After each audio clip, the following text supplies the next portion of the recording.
Hey, everybody. Jason Bermas is extremely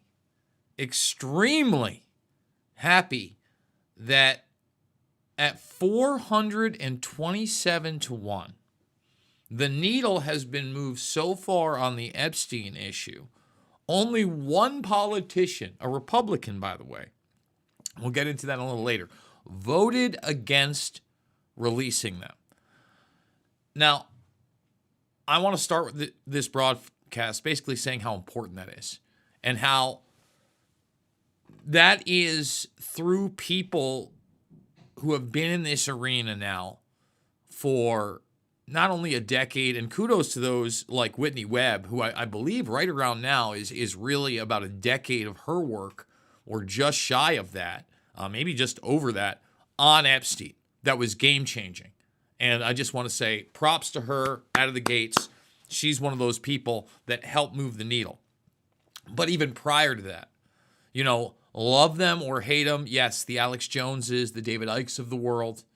I'd like to think that guys like myself, Derek Bros especially, the Last American Vagabond, we've grinded it out for many a year as well on the peripheral, some with larger reaches than others. But again, when you look at this work, Derek Bros' interview goes viral every few cycles because this is the issue that refuses to go away.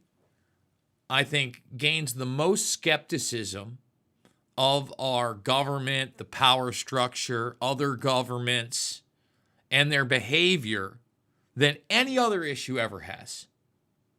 Any other issue ever has. It really does unite those left, right, center, apolitical, not paying attention, because we all have families, right? In some sense. We all had a mother at some point, or a father, whether you knew them or not, a brother, a sister, even a friend, a child.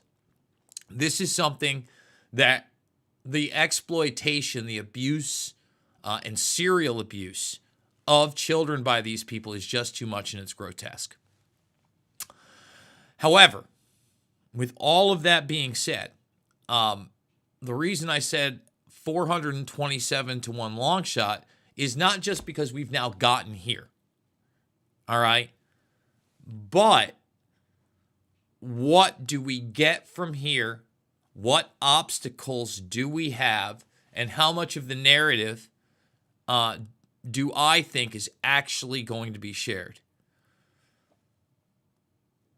I have continuously talked about the other aspects of this case other than the abuse of underage girls, right? I mean, I think that's extremely important because it has been manipulated into an idea of a list. And I'm now hearing the list is getting released. The list.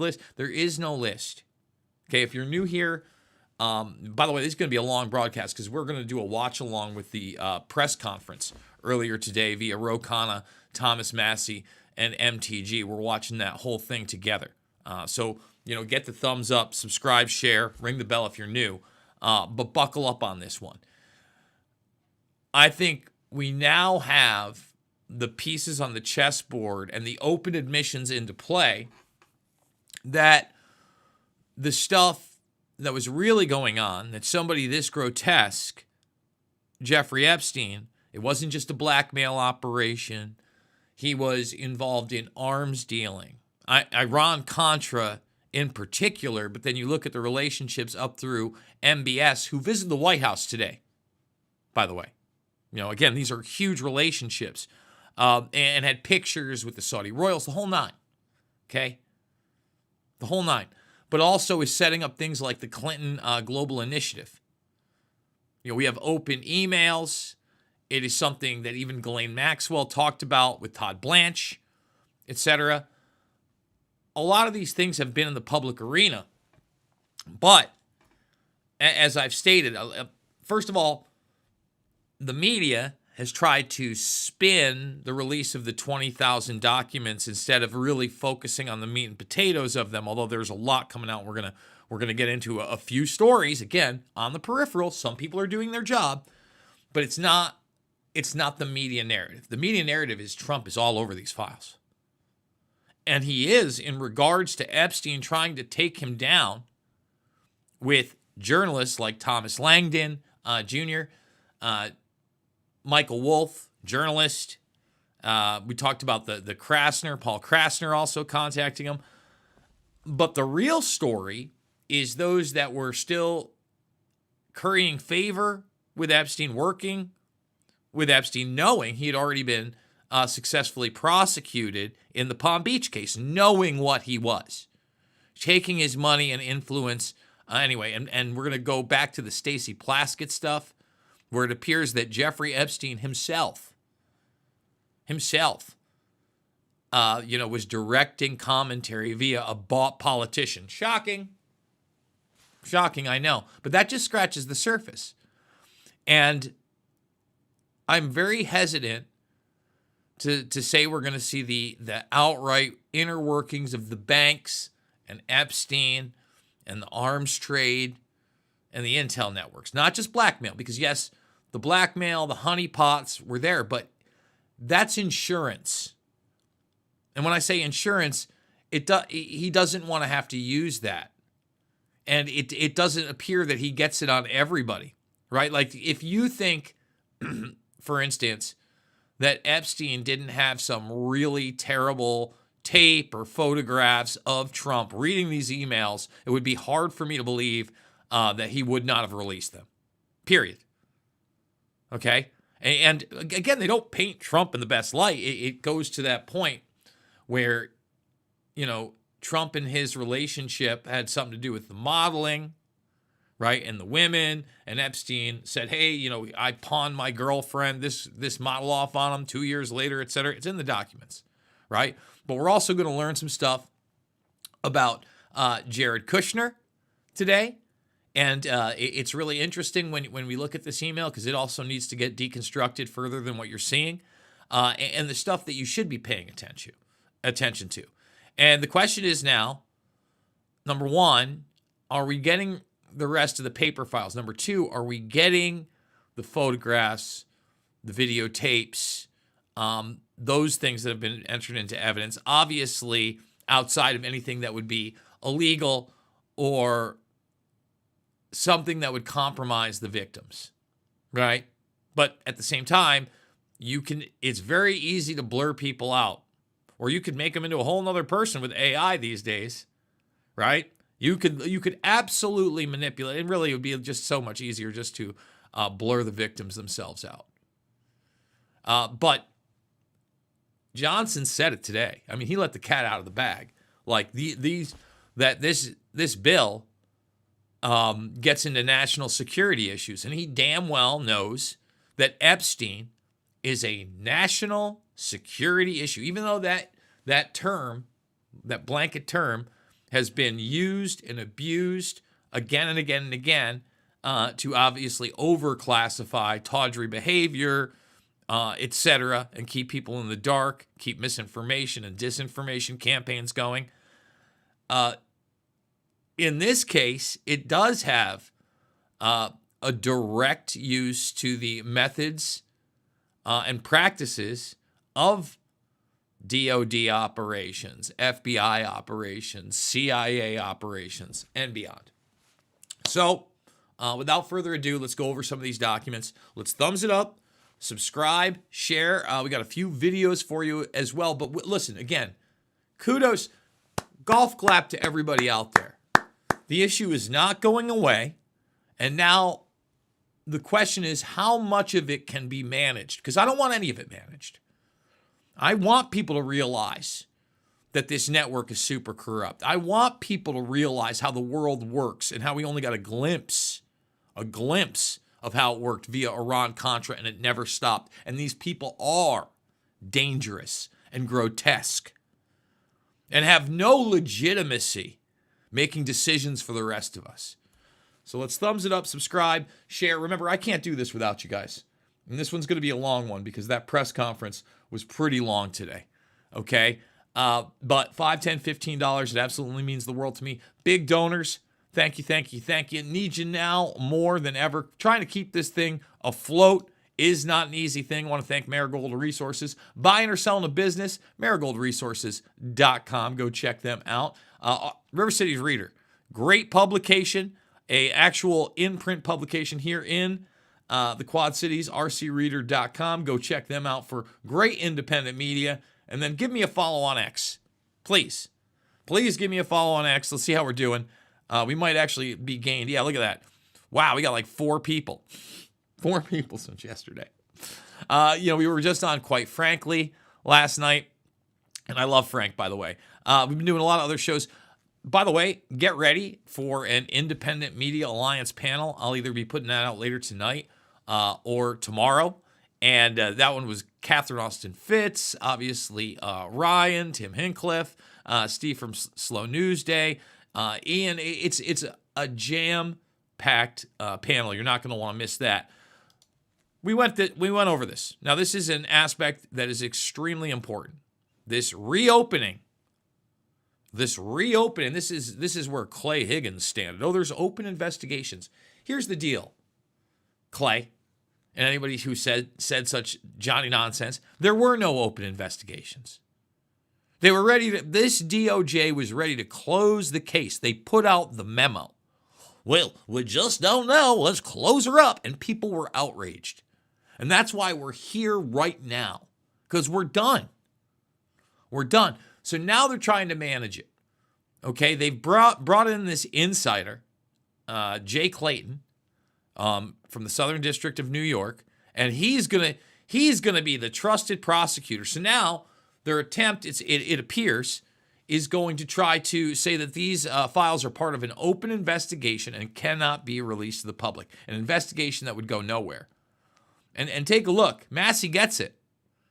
Massey gets it. We're going to play Johnson in a minute. This is how Speaker Johnson plans to protect perverts who went to the island from embarrassment. Do not let Senate add an amendment to avoid disclosing those rich and powerful men who have evaded justice so many times. It's Johnson's calling all victims non-credible. Okay? I mean, let's just read what he put on paper today in this presentation. Okay? Dangers of this petition. Okay? That it does not adequately protect the victims. The victims want this information out. Innocent persons. It risks the disclosure of non-credible allegations, creating new victims. See? It fails to adequately protect against the release of child abuse images. That's just not true, by the way. Provides no protections for whistleblowers or undercover law enforcement. Now you're getting a little closer. See that? For future investigations? See how they're trying to set this up?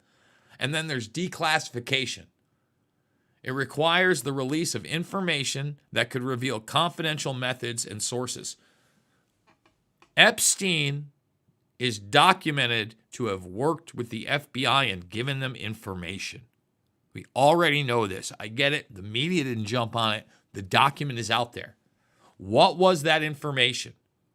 And that's bare bones compared to all the other things that we have documented here via Epstein. But, as I said, the cat's out of the bag. Ron John. It's not Ron. I like Ron Johnson. I'm sorry.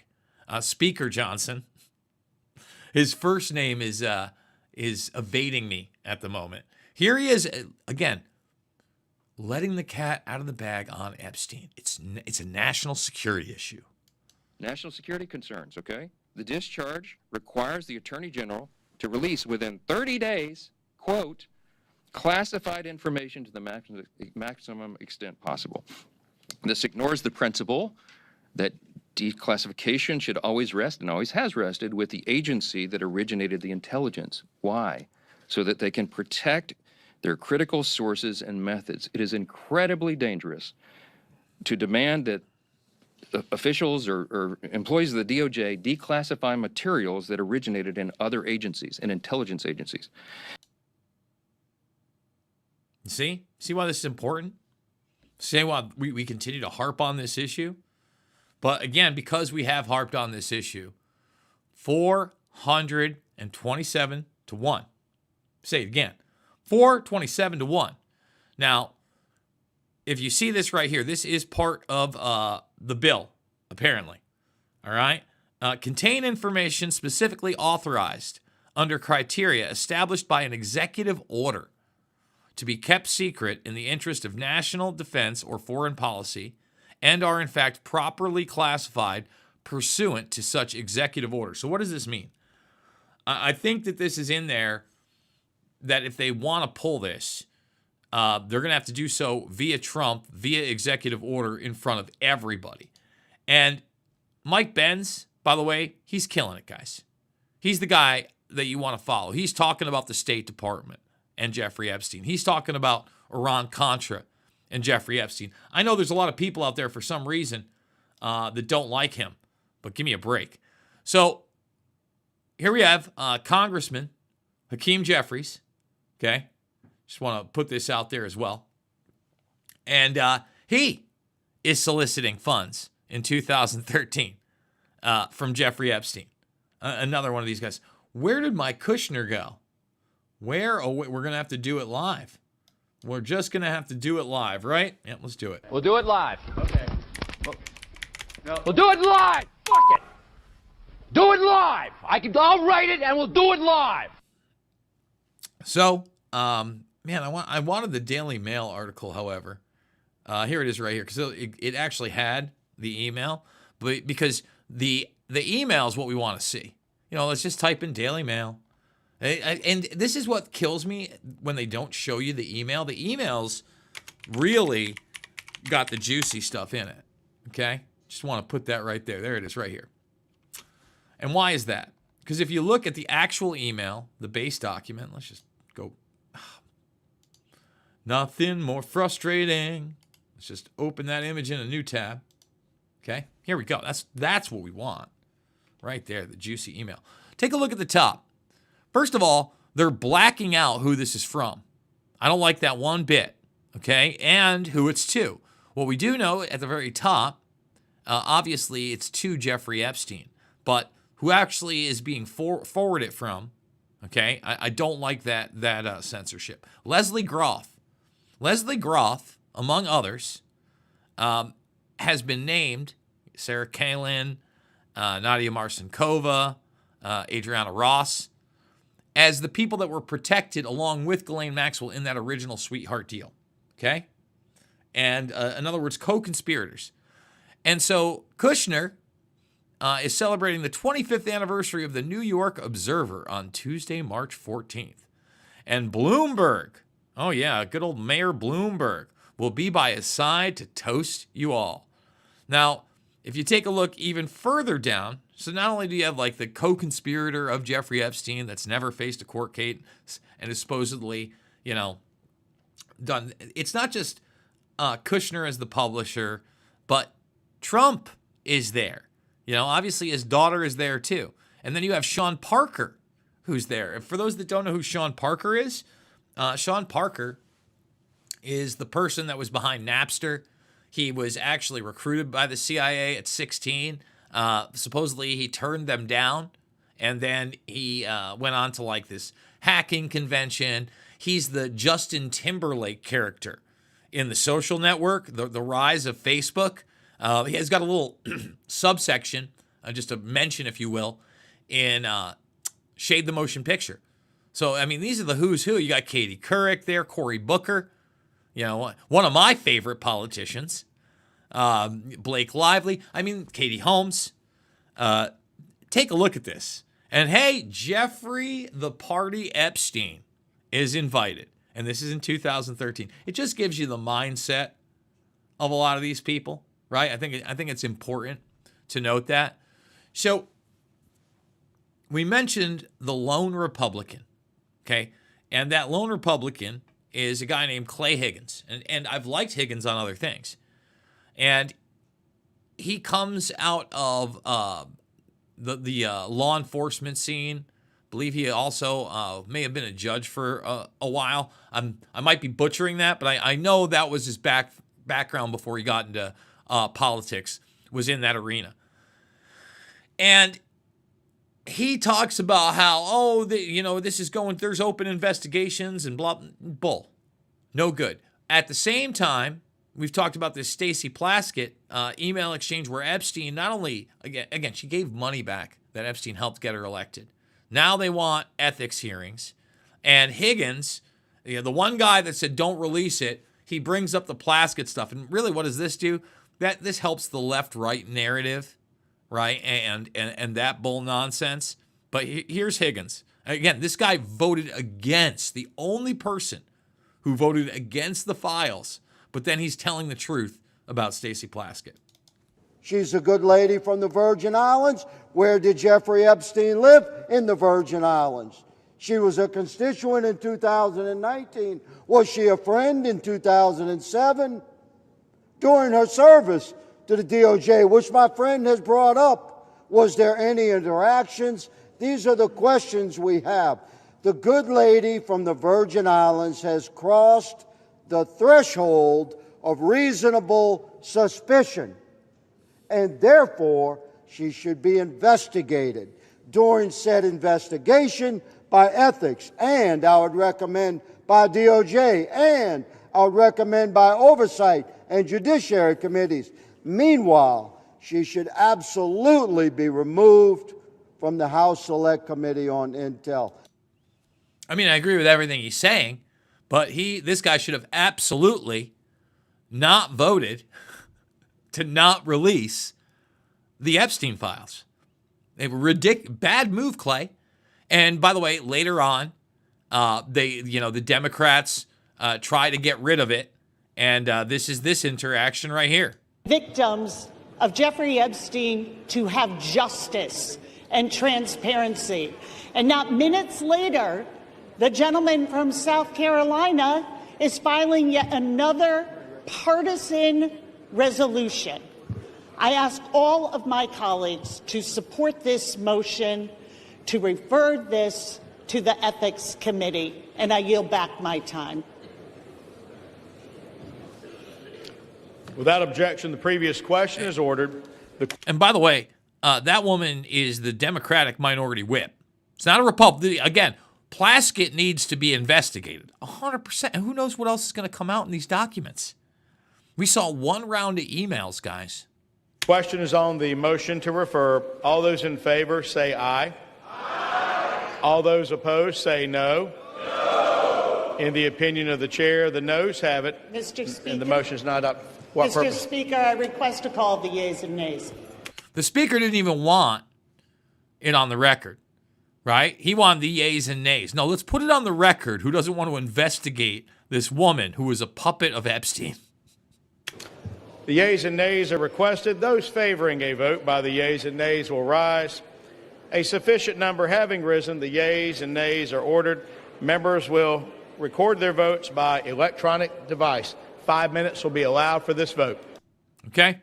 So I told you that we were going to get into this press conference with Massey, Ro Khanna, and MTG.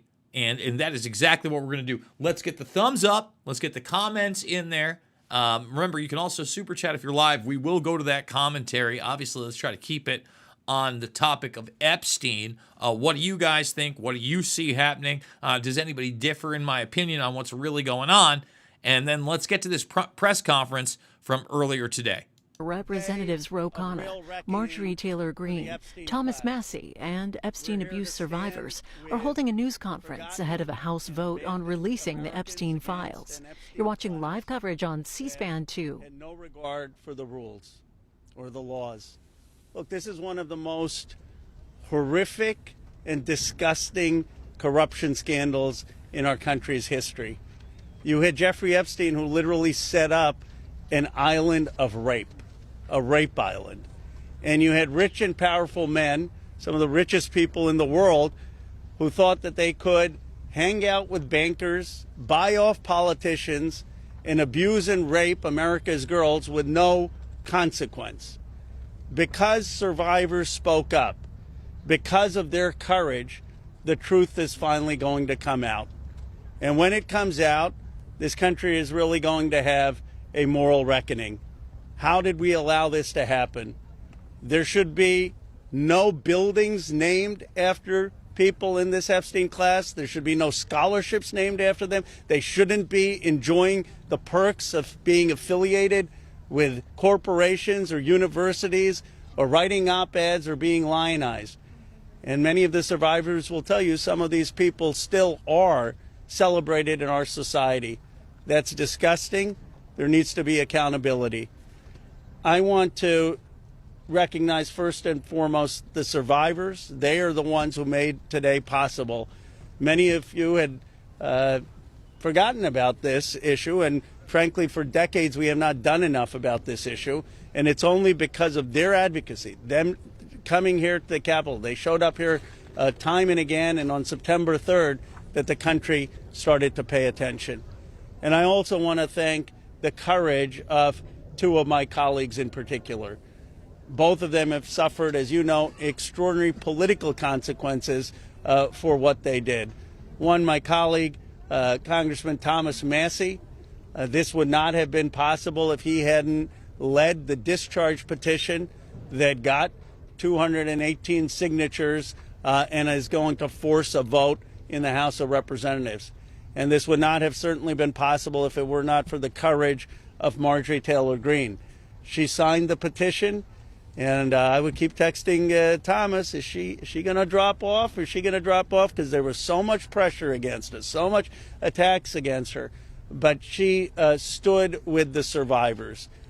For Thomas or me, this has never been political. This is not about questions of Trump or Biden. This is a question of doing the right thing for survivors.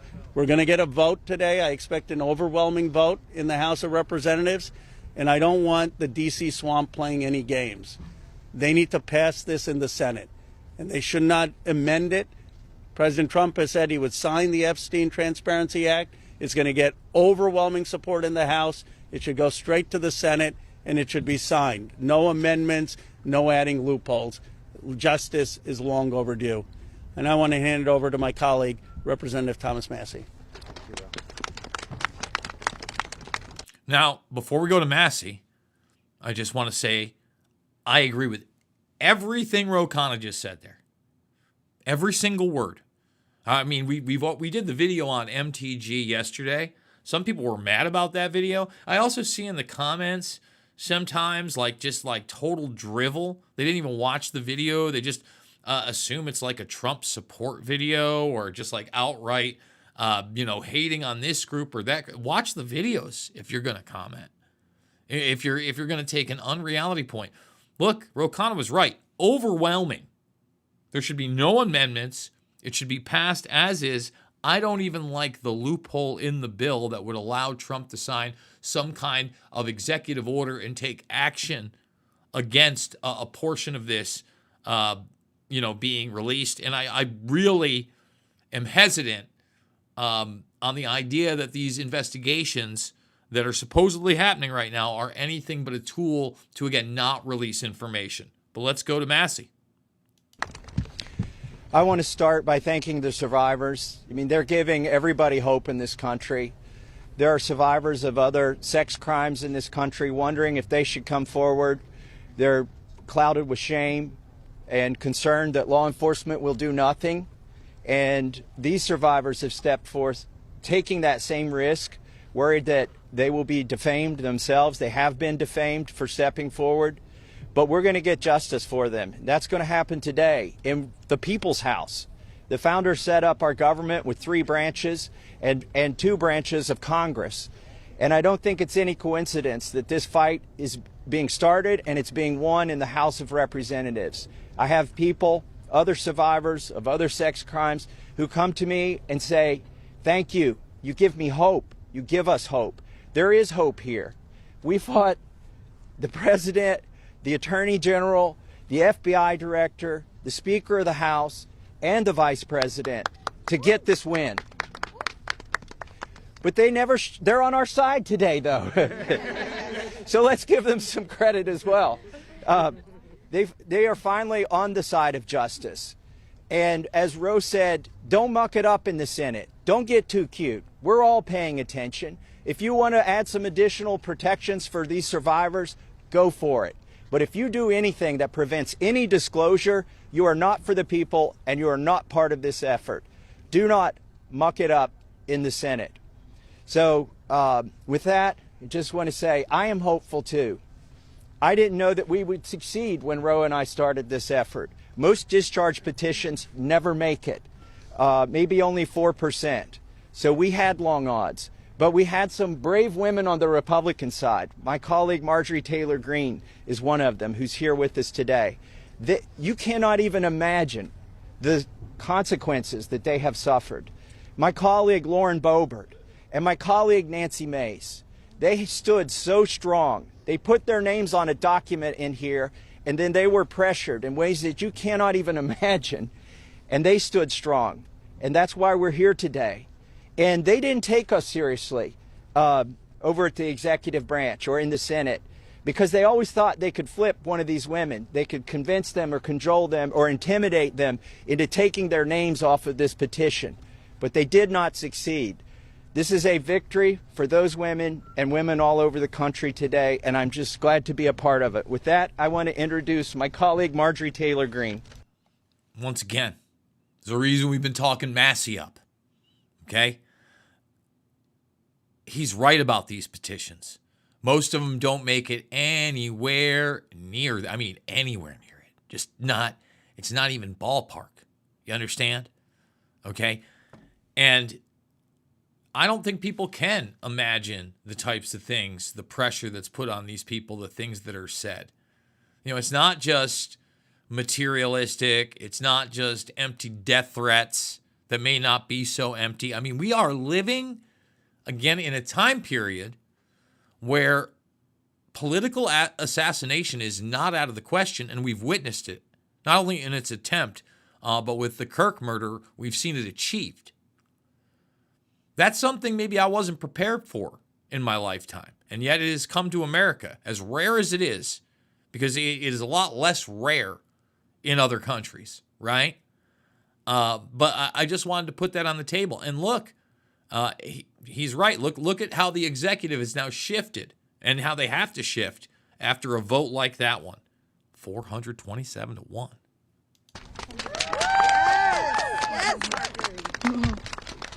Thank you, Thomas. Thank you, Ro. I woke up this morning and I turned to my weather app to check the temperature, and it was 32 degrees. And my first thought was, hell has froze over. I want to speak goodness and love and hope into the women standing behind me and all of the other survivors whose names you don't even know, but stand with these women. They are survivors, and they are strong, and they are courageous, and they are daughters of God. They are not victims. These women have fought the most horrific fight that no woman should have to fight, and they did it by banding together and never giving up. And that's what we did by fighting so hard against the most powerful people in the world, even the President of the United States, in order to make this vote happen today. I was called a traitor by a man that I fought for 6 years for. And I gave him my loyalty for free. I won my first election without his endorsement, beating 8 men in a primary. And I've never owed him anything, but I fought for him for the policies and for America first. And he called me a traitor for standing with these women and refusing to take my name off the discharge petition. Let me tell you what a traitor is. A traitor is an American that serves foreign countries and themselves. A patriot is an American that serves the United States of America and Americans. Now, let me just stop this really quick, because a lot of people aren't picking up on this.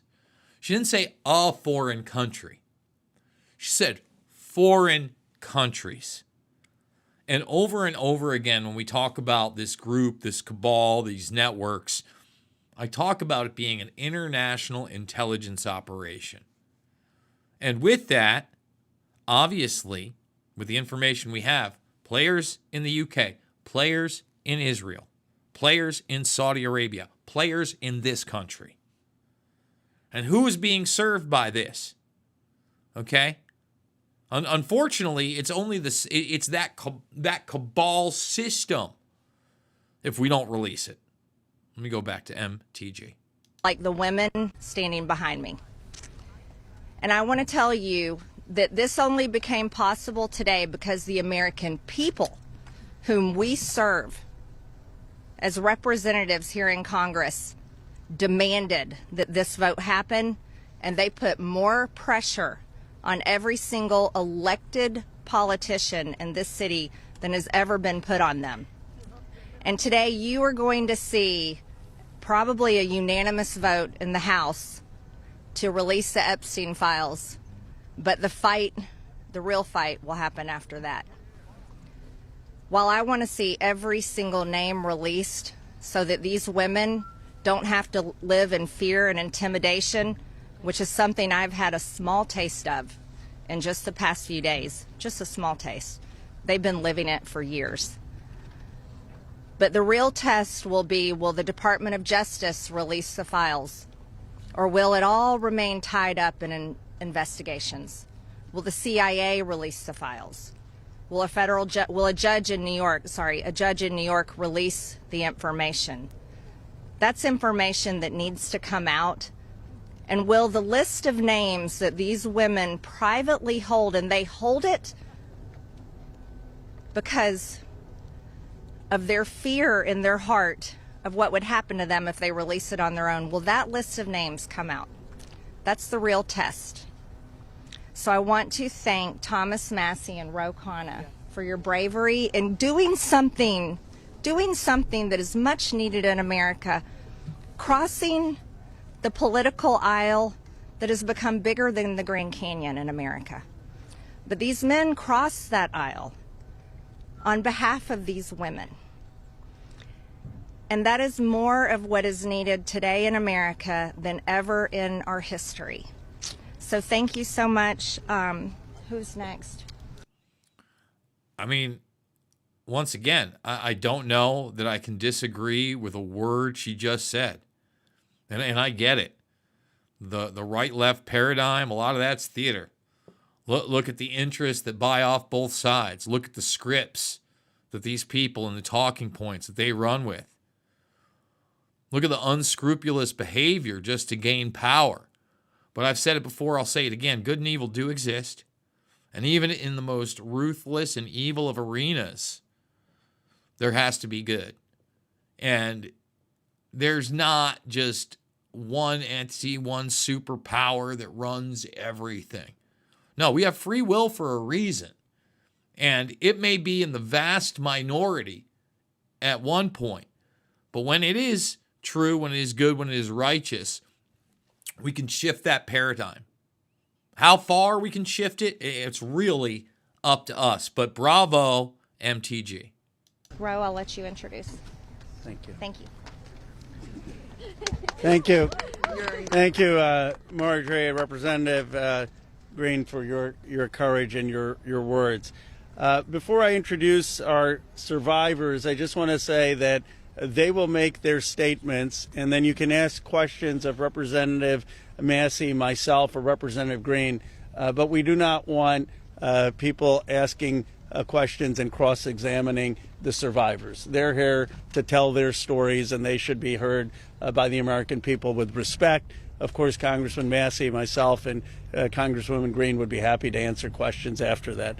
With that, let me introduce the survivor who's helped organize a lot of this, and will be telling her own story and introducing the other survivors. Haley Robson, thank you for your courage and leadership. Absolutely. Thank you all. Oh, good morning. It's a little chilly coming from Florida. Not used to it. I want everybody to take a look I know everybody sees us today as grown adults, but we are fighting for the children that were abandoned and left behind in the reckoning. This is who you're fighting for.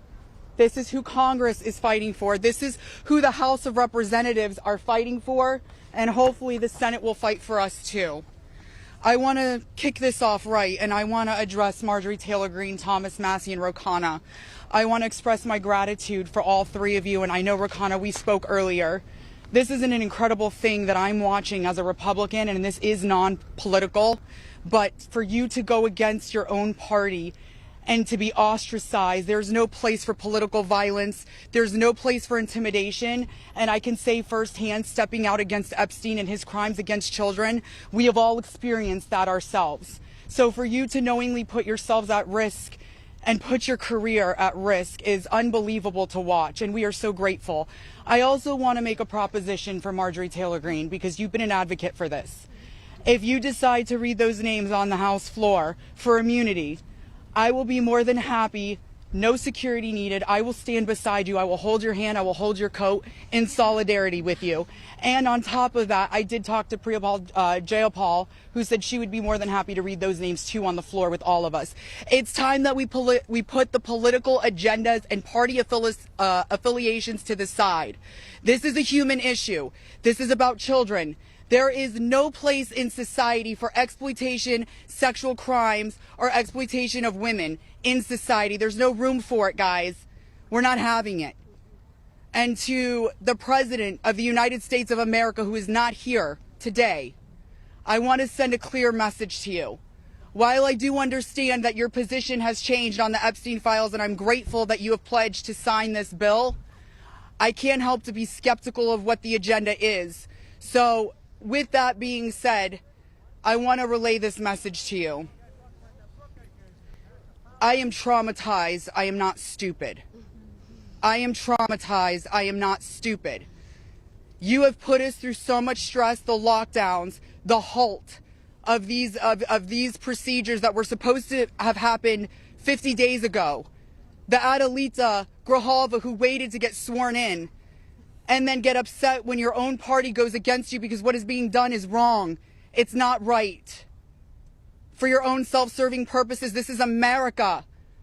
This is land of the free. Land of the free. In 1863, we have a woman on top of the Capitol building represent freedom. I do not feel free today. I don't know if the women behind me feel free today. So I am begging every member of Congress, every representative, to step up and choose the chaos, choose the survivors, choose the children, protect the children, all children. You protect all of us equally. Thank you very much for your time. Following that, Lisa Phillips will be the next survivor. Let's just stop for a second right there. Haley Robson, I love the fact that she addressed Trump directly and even throughout the whole lockdowns thing. And now, that's a whole nother issue, and you can sit here and, be an apologist in some ways. And certainly, I've talked about those aspects and his ignorance and what kind of power the executive really has. But hey, man, she asked, do you feel free? I've been talking about freedom for a long time. And our freedom has been more and more encroached on and more outwardly done to us. Now, I talk about that geoengineering a lot. I talked about it today on the IMA. We're going to release that panel, like I said, either late tonight or sometime tomorrow. It's a can't miss. But Haley Robson, thank you so much. I mean, thank you guys for pushing this forward. And, names do need to be named on the abuse scale. But just like MTG said, the DOJ, the CIA, what was really going on?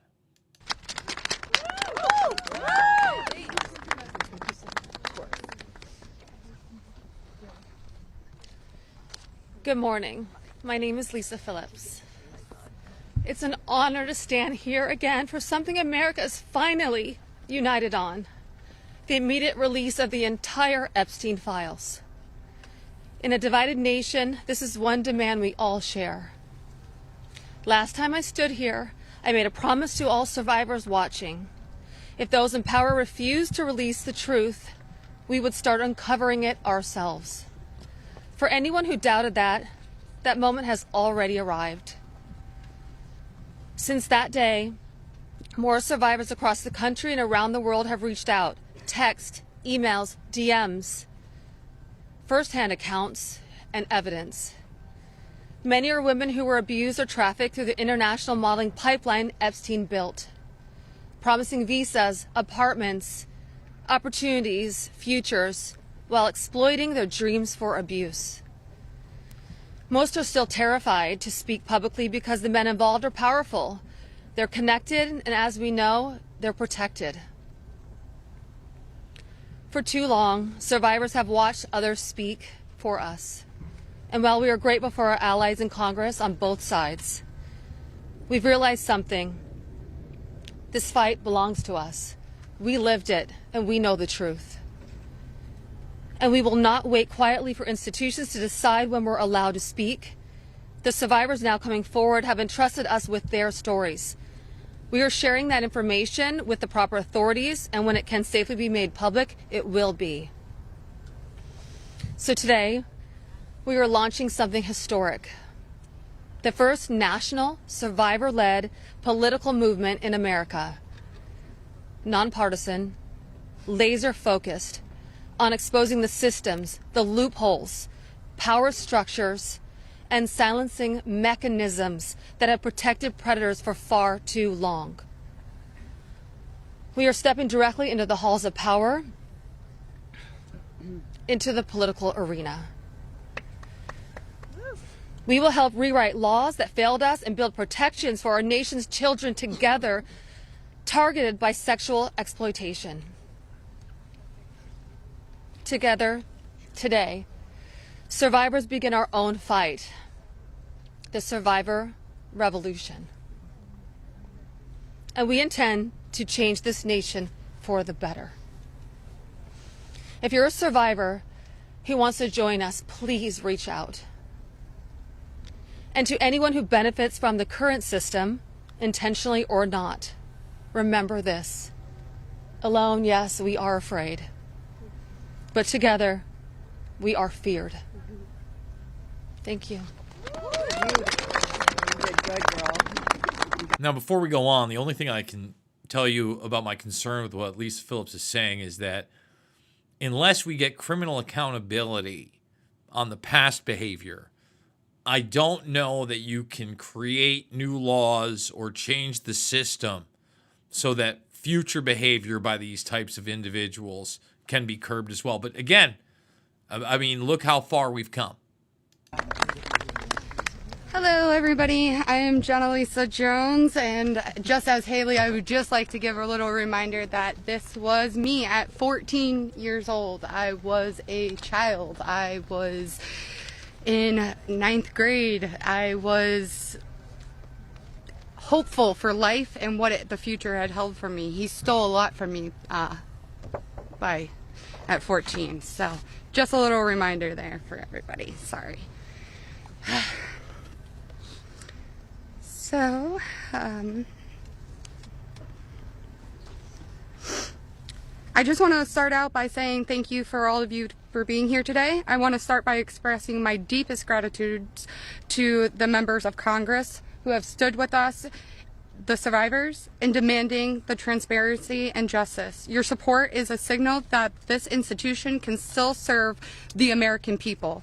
This issue was never one that should have divided us the way it has. In fact, it should have united us. Sexual abuse is not a Republican issue.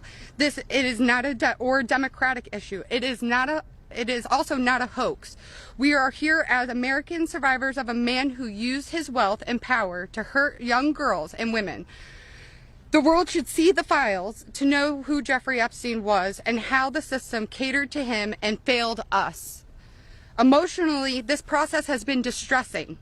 First, the administration said it would release everything and applauded President Trump for that. Then it fought to release nothing. Now that now that checks and balances of our democracy have worked and the bill is getting passed to release the files, we are hearing the administration say they intend to investigate various Democrats who were friends with Epstein. I beg you, President Trump, please stop making this political. It is not about you, President Trump. You are our president. Please start acting like it. Show some class. Show some real leadership. Show that you actually care about the people other than yourself.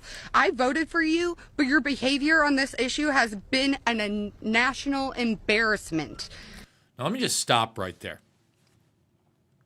Now, first of all, the fact that she stood up and, she talked about her experience at 14, you could see the emotion. And I share with her everything she just said about Trump on this issue. And I get he was backed into a corner.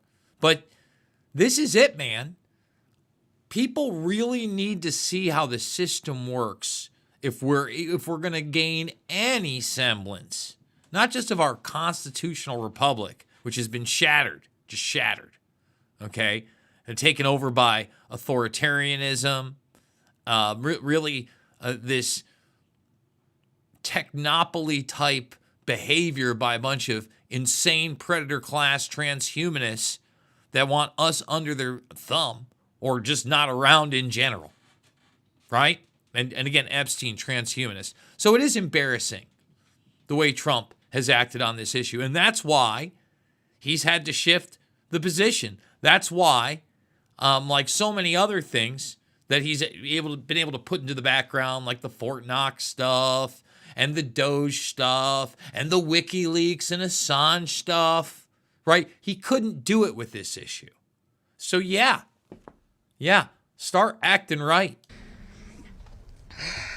It is time to take the honest, moral ground and support the release of these files, not to weaponize pieces of the files against random political enemies that did nothing wrong, but to understand who Epstein's friends were, who covered for him, what financial institutions allowed his trafficking to continue, who knew what he was doing but was too much of a coward to do anything about it. Jeffrey Epstein and Ghislaine Maxwell were able to recruit and abuse young girls and women. Then the country will learn nothing, and has horrible history will repeat itself if we do not do something about this. Thank you to the brave congressmen and women who have stood by us and recognized our side is the American side, and we should all be proud once again to be Americans. I want to just extend my thank you so much to all three of you, very, very much. The first time we were here, listening to the, people yell shame at you, and when she was here in support of us, really hit home and spoke some volumes, and I just very much appreciative of your support, and we stand by you. Don't let any of them bully you. We're here for you. Thank you, guys.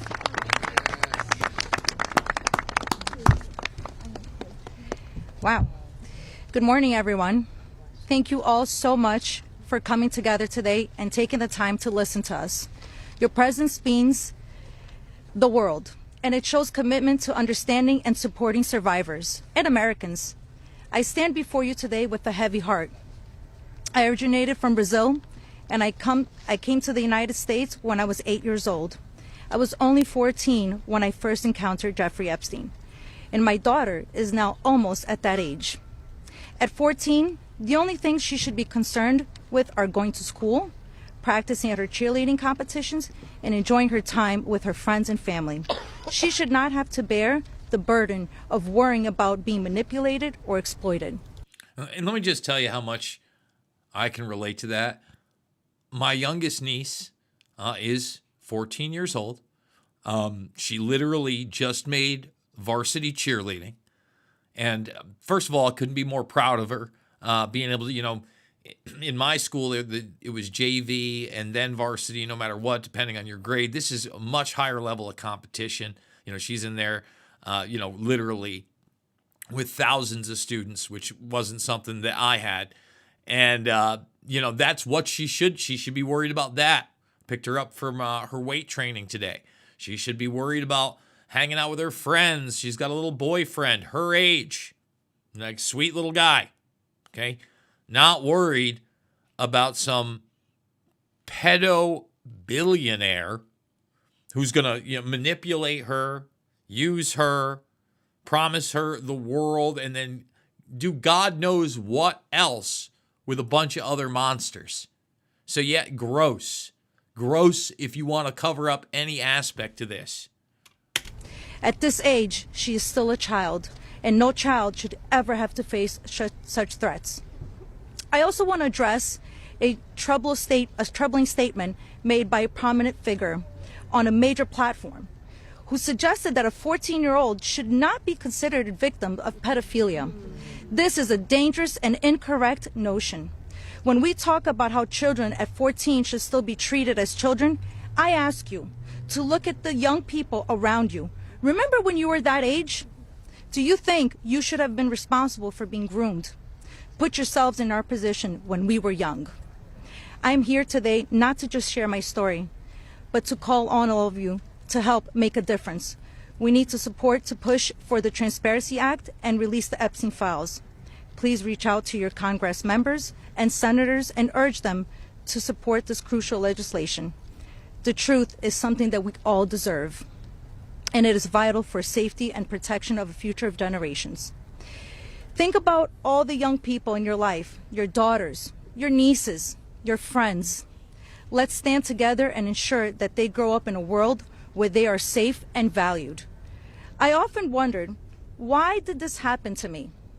And then I realized, God only gives you what you can handle. I'm here for a purpose, and that purpose is to make a difference today. So, let's stand together to protect our children and our peace. Thank you. Loved it. Loved it. Good job. Good morning. I want to say a few things before I begin.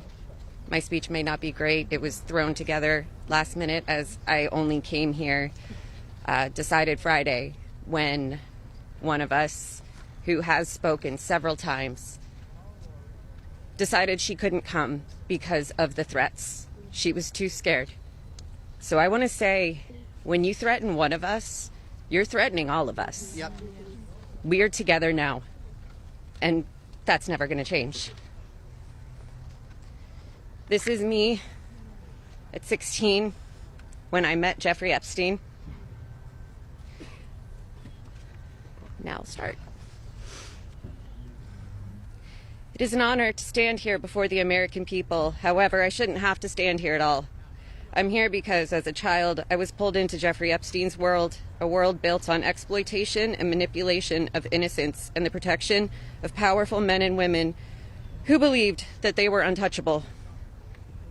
Today, we'd rather be preparing for the holidays. We'd rather be at home with our families, baking with our children and decorating the Christmas tree as we try to move past this horrific moment that has impacted our entire adult lives. However, that's not possible because it's become something it should have never been, political and sensationalized. The truth is simple. We were victimized as children and failed repeatedly by the very system that was supposed to protect us. That's why we stand here today, to demand justice and accountability, not just for Epstein and his crimes, but for every predator and every enabler who participates in or protects abusers. The Epstein case was gravely mishandled consistently and deliberately over many years. Epstein could have been stopped decades ago, but instead he was able to continue his abuse, even during his sweetheart deal, yes, with his ankle monitor on and beyond. A deal that protected him and silenced us. While I was a child fighting to survive what happened to us, federal prosecutors were negotiating ways to shield powerful adults. And the failures didn't stop there. Our civil cases were met with hostile judges and delay tactics, intimidation, and PR campaigns designed to smear us in the public eye. We were treated as problems to be managed instead of victims to be protected.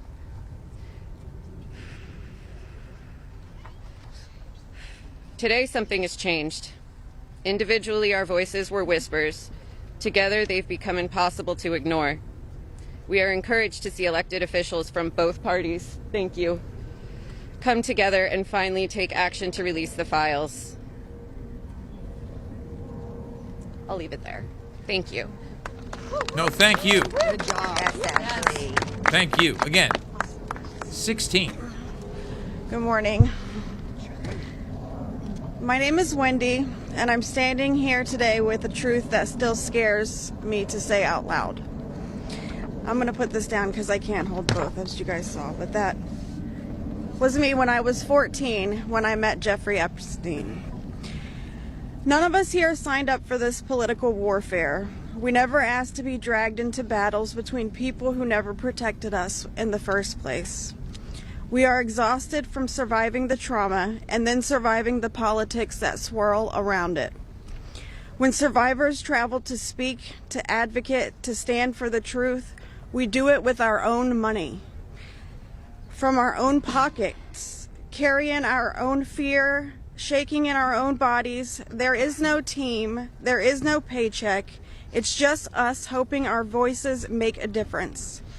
And it puts a pit right in your stomach because you know you're standing on the right side of history. Yes. But standing on the right side of history is not a comfortable place to be. Yep.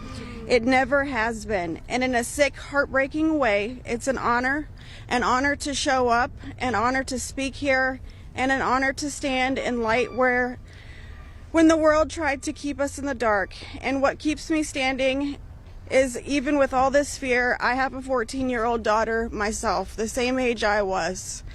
And when I look at her, I see the little girl I used to be, the one that no one protected. My greatest fear in this entire world is history repeating itself. And I will do anything, absolutely anything, to make sure that she has to never be one of these girls standing in front of a crowd like this today in her life.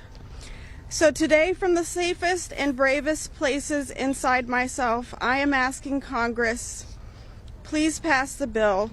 Please release the records. Stop making survivors fight alone for the truth that should have protected us in the first place.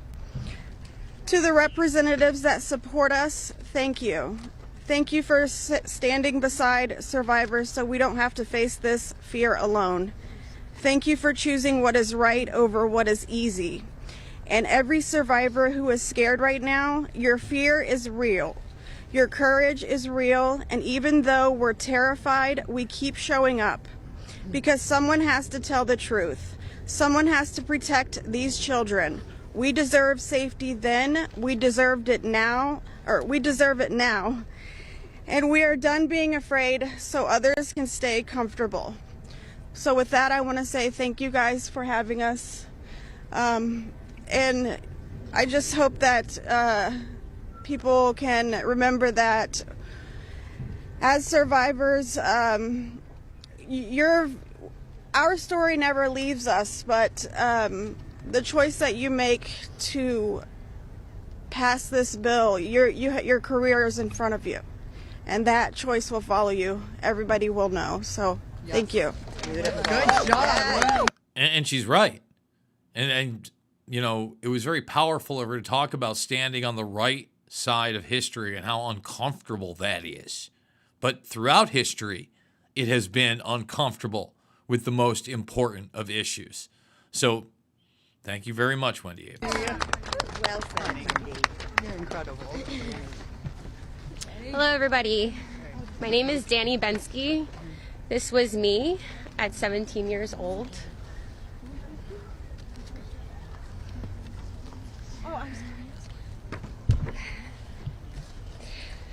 Coming from the dance world, I was recruited in 2004 after a systematic breaking down where Epstein leveraged my mother's brain tumor scans. He threatened me to withhold care for her. He trapped me in a year-long cycle of abuse. The last time I was here in Washington, D.C., I talked about being a part of this beautiful mosaic of women behind me, and they are exactly that. They are a beautiful mosaic of energy and passion and love and life. I am one story of 1,000. You think of that number, 1,000. I spoke of how big our hopes and dreams once were, and I talked about how they were completely shattered at the hands of Ghislaine Maxwell and Jeffrey Epstein. Now, I look at this amazing community behind me. They are survivor sisters. We are together. We stand together in this. And I realize that we are a representation of women across America.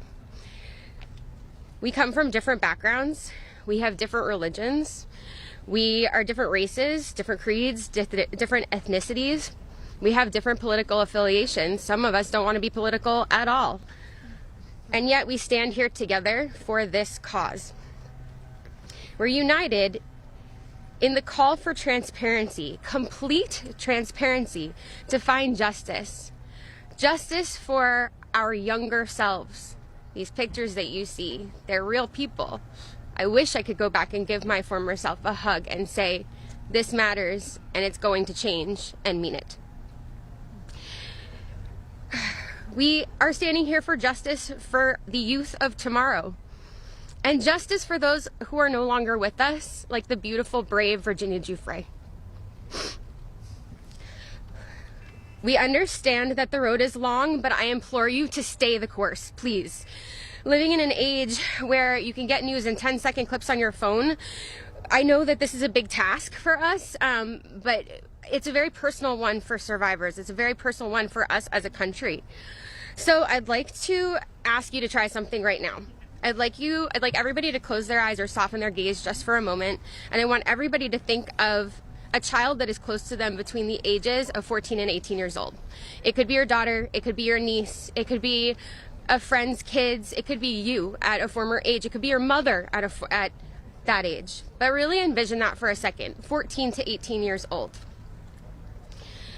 Once you think of that person, I want you to think about what they feel like. What is their energy? What do they smell like? What sound do they make when they laugh? Really think about that child, just for a moment. Now I want you to picture a pair of giant looming wooden doors and an overbearing marble landing. Those are the doors to Jeffrey Epstein's house. Do you allow that child to enter or not? If the answer is yes, you would allow entrance. You stand with predators. If the answer is no, then congratulations, you're on the right side of justice. Now you have homework. I am calling for the American people. You have homework. Call your congressional leaders. Call your senators. Please support this bill. Let's get it all released. Thank you very much.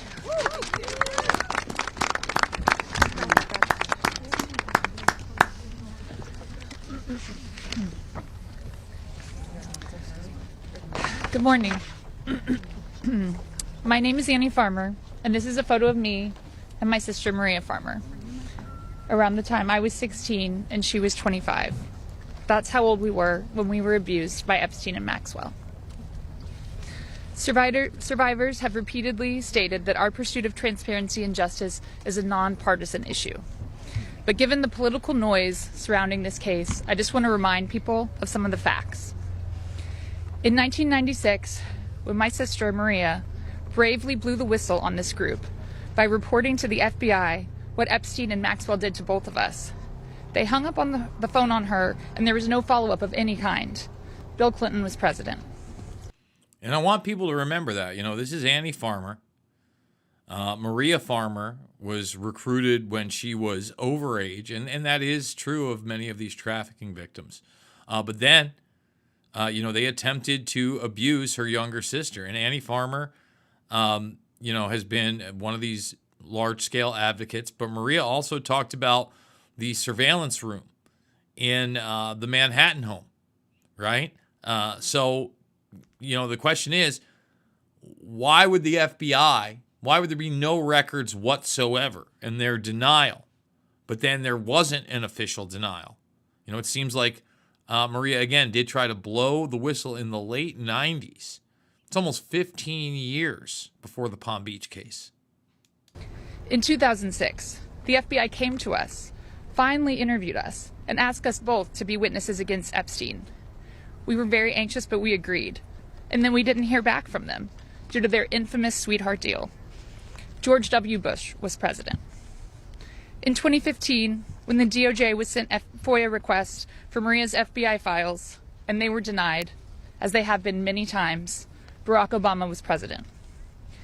In 2019, when Epstein died in prison due to either negligence or foul play, Donald Trump was president. In 2023, Maria's attorneys sent a letter on her behalf to the government, requesting an investigation into the repeated law enforcement failures in this case, similar to what was done in the case of Larry Nassar. They declined to do so. Consequently, my sister filed notice that she would be suing the government for failing to uphold its legal, ethical, and moral duties in this case. Joe Biden was president. This year, after campaigning on a pledge to finally release the files, under Trump's second presidency, the DOJ announced they were closing the investigation into Epstein's co-conspirators, and then transferred Ghislaine Maxwell into a prison camp, where it is well documented that she is receiving special treatment. Yeah. Yeah. And yeah. This is not an issue of a few corrupt Democrats or a few corrupt Republicans. This is a case of institutional betrayal. Because these crimes were not properly investigated, so many more girls and women were harmed. My sister, because of her bravery, was repeatedly threatened and lived in fear, with dire consequences for her health and her career. 30 years later, even as oceans of allegations and obvious truths have emerged, the government has still not chosen transparency. This is why we have all come together as one united voice to demand the release of all the Epstein files and to finally bring the truth out of the shadows. Yes. Thank you, Annie Farmer. I mean, nailing it right there. Nailing it.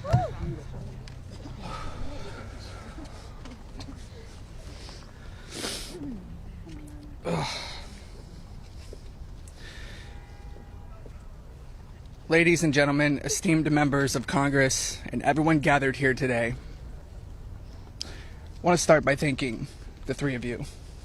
Thank you. It takes a lot of bravery to do what you're doing. We hear you. We see you. It means a lot for you to be here with us, and I know my sister would be incredibly proud. This is the moment she was fighting for and the moment that all survivors are fighting for, so thank you. My name is Sky Roberts, and I stand before you as the brother of Virginia Roberts Giuffre, a warrior, a mother, and a sister whose legacy will forever resonate in the hearts of those who understand the fight against injustice. Today we find ourselves in a place of deep sorrow, shattered by the loss of our beloved sister. Yet, we are honored and privileged to carry her voice forward and continue her relentless fight alongside her fellow survivor sisters. Virginia's story is one that should have been filled with promise, but instead it became a harrowing tale of exploitation and survival. At just 16 years old, she took a job at Mar-a-Lago, believing she had secured a dream summer position. But that dream quickly morphed into a nightmare when Ghislaine Maxwell preyed upon her innocence. This isn't just the story of one girl. It's a story about the insidious nature of power and abuse, a dark chapter in our society that must be told. Virginia was no stranger to trauma. In her memoir, Nobody's Girl, she shares the painful truth that she had already suffered abuse at the hands of our father and a family friend. But what happened next was unfathomable. Epstein and Maxwell didn't just abuse her, they trafficked her to a network of the rich and powerful. Princes, prime ministers, politicians, financiers, and lawyers. These men committed unspeakable acts against her will, and against the will of countless survivors who stand united with us today. Virginia's strength was tested in many ways that most of us can hardly imagine. She was manipulated, coerced, and threatened, forced into complicity in her own devastation. She often spoke of psychological scars that ran deeper than the physical ones. From the start, She wrote, "They manipulated me into participating in behaviors that ate away at me, eroding my ability to comprehend reality and preventing me from defending myself. The most destructive wound they inflicted was that of forced complicity, a betrayal of self that was crafted by her abusers. But I stand here today to declare that their tactics of fear and intimidation did not work. Virginia's spirit could not be broken. She became a beacon of hope, a warrior, fighting not just for herself, but for every survivor who suffered in silence. She said, 'I felt it was my duty to stand up to predators like Epstein and Maxwell. I would put my neck on the line to make sure my daughter never has to go through what I had to endure.' These survivors, like Virginia, have transformed into mothers and strong women, fierce in the face of adversity. Many of them have daughters the same age they were when they faced their own abuse. They are determined to break the cycle, to shatter the silence that has kept so many in the shadows. Virginia quoted in her memoir, "There I was, as the mother of 3 children. I felt it was my duty to stand up to predators like Epstein and Maxwell. I mentioned to Ellie in particular, her daughter, I would put my neck on the line to make sure she never has to go through what I had to go through. I said, joining Edward's CVRA case, what I would want somebody to do for my daughter or sister and friend. In the end, I said, I was just trying to do the right thing. That's what I felt like I'm doing," I said.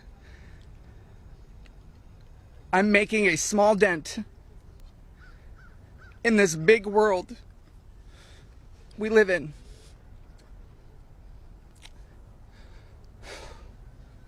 Well, sissy,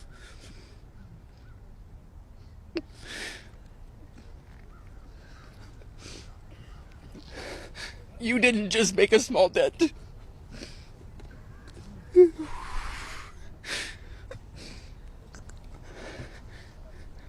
You made a monumental impact, a resounding statement that echoed across the world.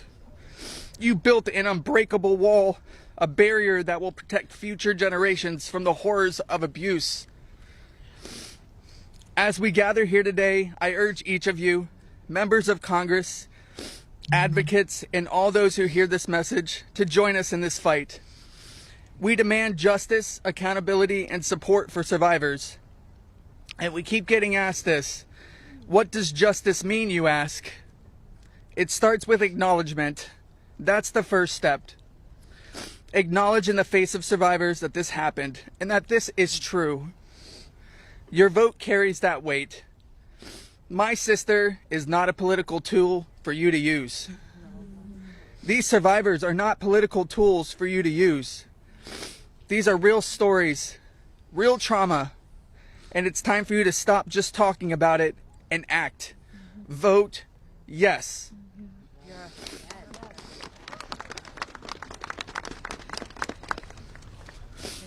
Virginia's legacy is not just hers. It belongs to all of us who stand against injustice. Together, we will ensure that the voices of survivors are heard, that the truth prevails, and that the horrors of the past are never repeated. Thank you.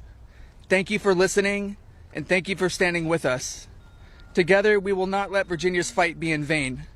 Together, we will not let the predators win.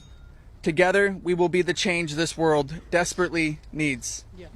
Thank you. Hell of a send-off for Virginia Giuffre Roberts by her brother, who, read subsections off of Nobody's Girl. And look, we've talked about it before. We talked about what happened just prior with this supposed car accident, a bus, and, the evidence does show she took her own life. I know a lot of people don't want to hear that, but if anything had happened otherwise, you can bet that Sky would have actually said something in that regards. And, he did mention the fact that, this is his sister had been abused by the father, the family friend, and then trafficked to these individuals through that Epstein network that we talk about. It was so beautiful.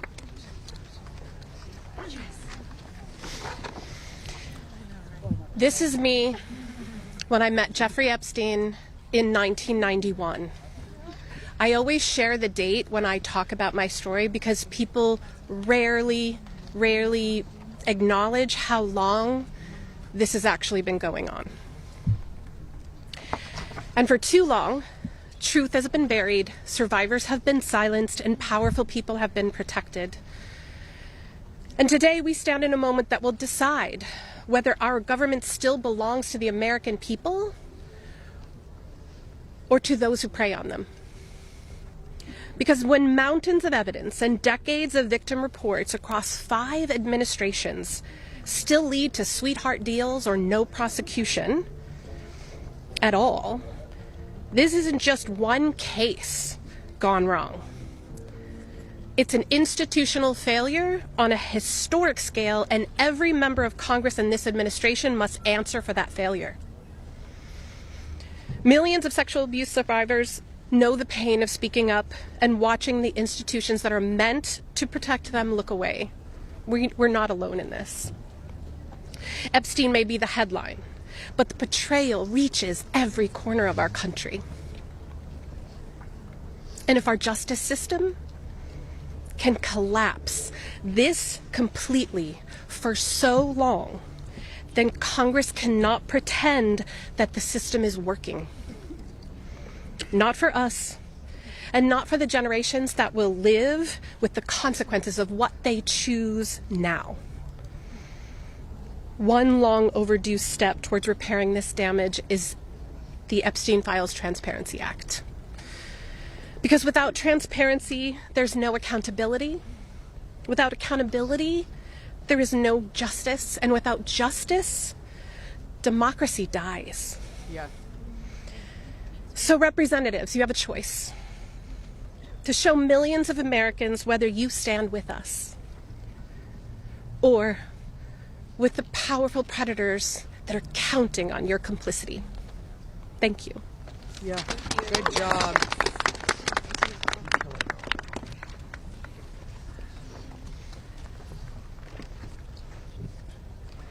Good morning. This is me. This was me. My name is Charlene Rochard, and I stand before you today not as a victim of rumor or conspiracy, but as a survivor of Jeffrey Epstein's abuse.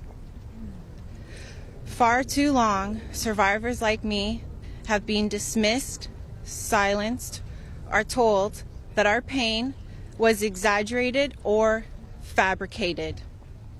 Let me be clear. This is not a hoax. Yes, it's not. What we endured was real, and it has scarred lives across 5 presidential administrations.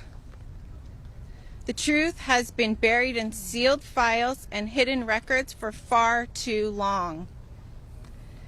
The Epstein Files Transparency Act is not just about survivors. It's about America itself. How can we keep America great if the principles the nation was founded on, that power belongs to the people, is not protected? No one, no matter how wealthy and well-connected, stands above the law. If we cannot face the truth, then we betray the very ideals that defines us as a country. By passing this act, Congress has the chance to prove that truth matters more than privilege. Yes. That justice matters more than influence. And that America has the courage to confront even the most uncomfortable realities. This is not just about survivors. It's about every American who believes in accountability, fairness, and the promise of justice. I stand here today not only for myself, but for every survivor of Jeffrey Epstein's abuse who has carried this burden in silence, and for every citizen who believes that justice delayed is justice denied. Yeah. I want to thank Representatives Ro Khanna and Thomas Massey for standing with us. Thank you. And I especially want to thank Representative Marjorie Taylor Greene. Her unwavering support, her courage to stand with us and demand transparency gives us strength. Thank you. It shows that this fight for accountability is bigger than politics. It's about humanity, justice, and truth. This is about America's future. It's about whether we, the people, will be heard when we have the courage to stand for truth and justice. Our voices are real. Our pain is real. And our demand for justice will not be silenced. Thank you. Amen. And again, with 427-1, you really do hope that it is unanimous, or, the outlier, whatever, gets shamed like Higgins should in the Senate. There are no amendments and there are no restrictions on these files. I mean, again, some of the big names are already out there. We've talked about it for years, whether it be Ehud Barak. In Virginia Roberts' case, the Ehud Barak name has been out there. The name of Prince Andrew, obviously, who she won in a lawsuit against, where he actually conceded. Names such as Bill Clinton have been associated with these girls, whether or not any of them were underage when they had a relationship with him. Who knows? But again, we had Massey talking about magicians. There certainly seemed to be those individuals that had ties to Epstein, including, Copperfield was in his little black book, but then you got David Blaine as well. There's a lot there. It spans a long time. Hello. Good for you, girl. You did amazing.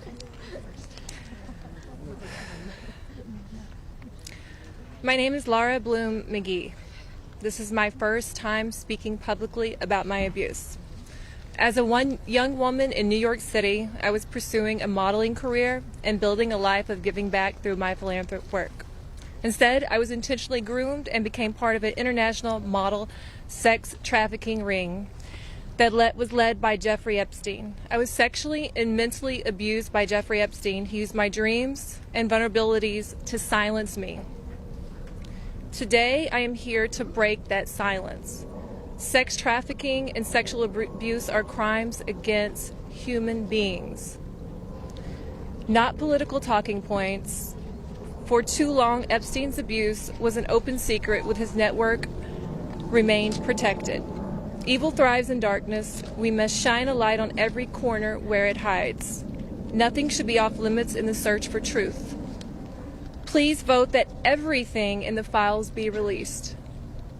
Let investigations proceed without obstruction. Demand oversight and deliver justice. The government must never side with predators.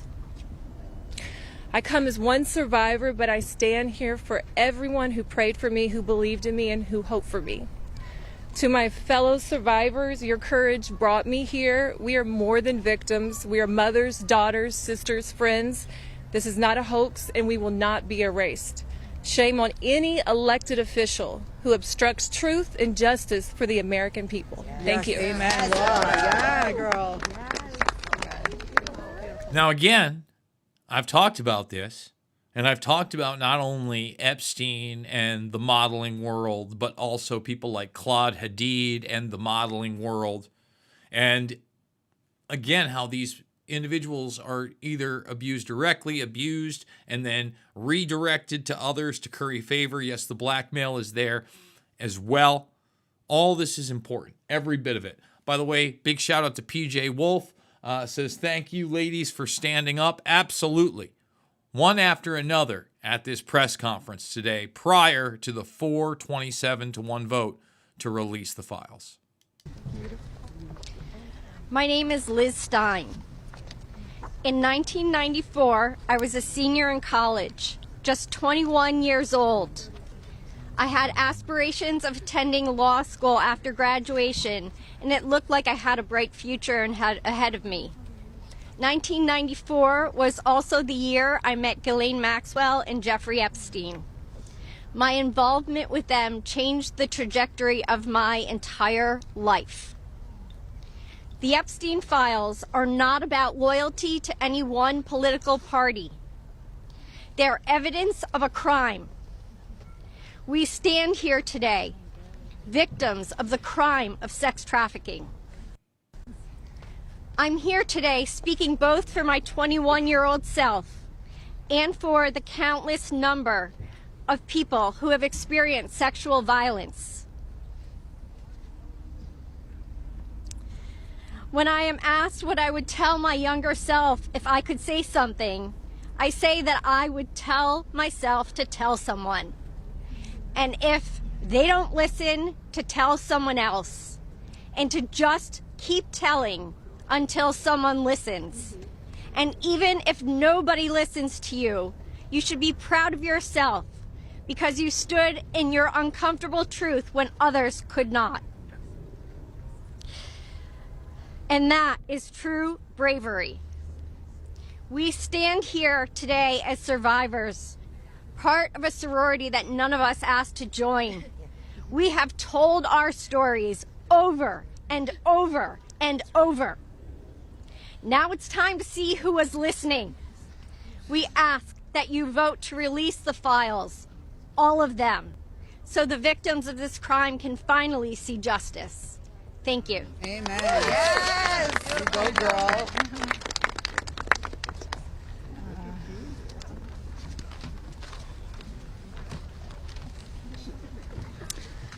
Well, hello, everyone, and I want to first say thank you for your ongoing leadership. I know it must not be easy thing to do, much like it's not easy for us to be doing this, so I guess we're in this together, so thank you so much. I feel like our courage has, we're reflecting, mirroring courage, because that's what it takes to do this, right? So this was me at 22 years old. I was not a child, technically, very young adult. I imagine most of you here can relate to the mindset and to be 22 years old. So today is a good day, and I thank God for that. It's widely and undeniably clear that our current political climate is quite rigid and seemingly at war with one another. This sets a stage for voices, survivor voices, to get spoken over and drowned out by the political darts whizzing by. Not today, though. Today, our truth and our power have steadily risen up. We are at the peak. Our voices prevail today. Our voices initiated the coming together of both political parties. That's pretty big, I think. Republicans and Democrats, we all stand together today. We all stand together for justice, and we must continue to do so to protect the integrity of our country and our democracy. Truth and justice must prevail. The children today are those that will lead this nation one day. Think about that. What does that mean to each of you? If anyone doubts that this does not directly contribute to the fate of our country and democracy, I challenge you and I urge you to think again. Our voices are a fundamental pillar of future generations. Today, that's what we stand here for. Accountability, action, and justice. Let's get this vote done today. Let's send it through the Senate and straight to President Trump's desk for signing. I'd like to be there that day that he signs. I'm sure all of us would like to be there. Today is a good day, and let's keep moving forward. Thank you so much. I'm going to give you a hug. Okay. Hey guys, we're actually pressed for time, so we are not going to be taking questions. Going further, I bring back Rokana. He's going to do our closing conversation and comments. Well, thank you, Haley. Teresa is right. It's pretty big what the survivors have accomplished today. And I just want to say how eloquent, strong, and admirable they were. Let's give them a round of applause for their courage. Thomas and Marjorie and I will take a few questions from people who haven't.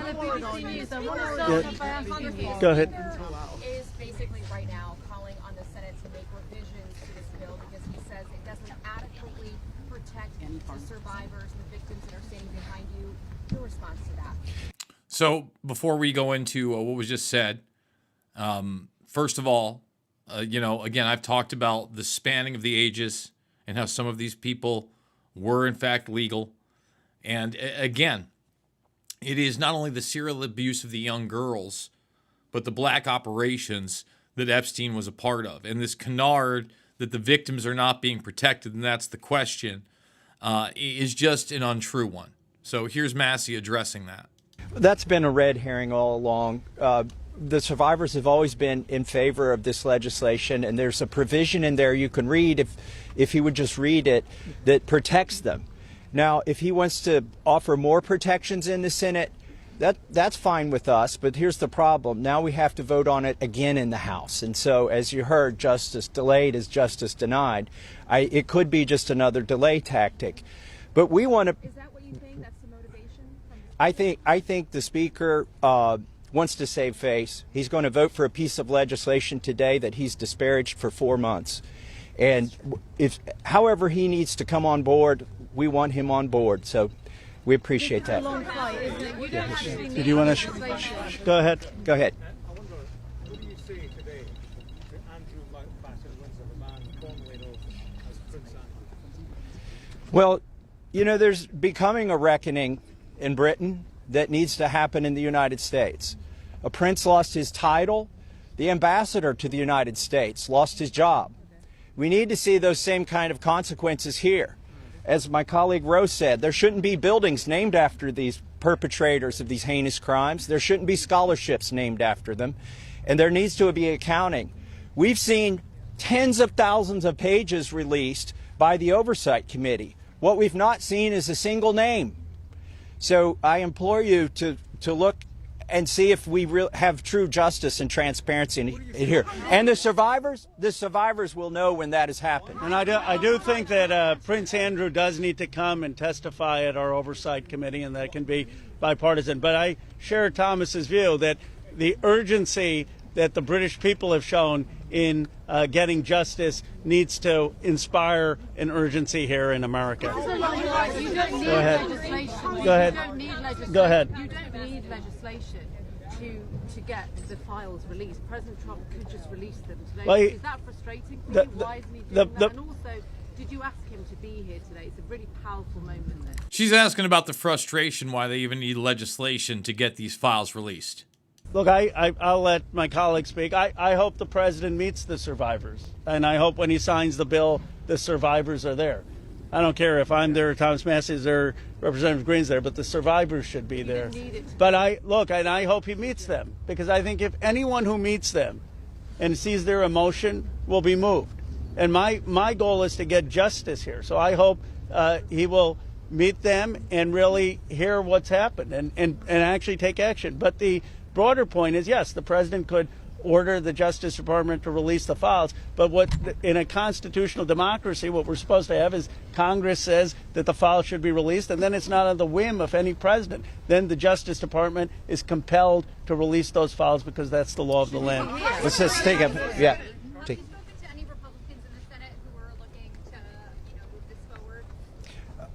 So Senator Merkley is a Democrat. He's led the exact same legislation that Roe and I introduced in the House. One Republican co-sponsored his bill yesterday, and I have spoken to at least one more who says they will co-sponsor. The important thing about the Senate is that they need not to muck this bill up. There's a lot of attention on here. We've needlessly spent 4 months dragging this out. A representative, a duly elected representative, was denied her seat in Congress for 49 days, and it's time to pull the Band-Aid off. The Senate, it may be tempting for them to get cute and to do things that will limit the release of these documents. They are afraid that people will be embarrassed. Well, that's the whole point here. They need to be brought to justice, and embarrassment is no reason to stop it. So the Senate, John Thune, it's up to him. He needs to bring this to the floor of the Senate, and I think the vote today will show that in the House. And I agree. I think now, it's political kryptonite for anybody who opposes it. Folks, that is going to wrap up the broadcast. Thumbs it up, subscribe, and share on the way out. And please, please, please, please consider supporting the broadcast. $5, $10, $15. It means the world to me. Big donors, thank you so much. Want to give a big shout out to Phil. We've got the PayPal down below as well. We've been talking about this issue for well over a decade at this point. Really since the inception back in my InfoWars days, 2008, 9, 10. Been talking about this. And we're finding out more and more. People can say nothing's come out. We just found out that not only did Epstein essentially get a politician elected, he was instrumental in dictating what would be asked of Michael Cohen, Trump's lawyer, as it happened through that politician. Big deal. Big deal. Okay, we learned about Michael Wolff's sleazy behavior for a pile of money. Big deal. And there is more to come. So, in this regard, more light is being shed on the darkness. And that darkness, it's not left or right. No. This is all about right and wrong. I absolutely love you guys. Couldn't do it without you. And I'll see you on the flip side.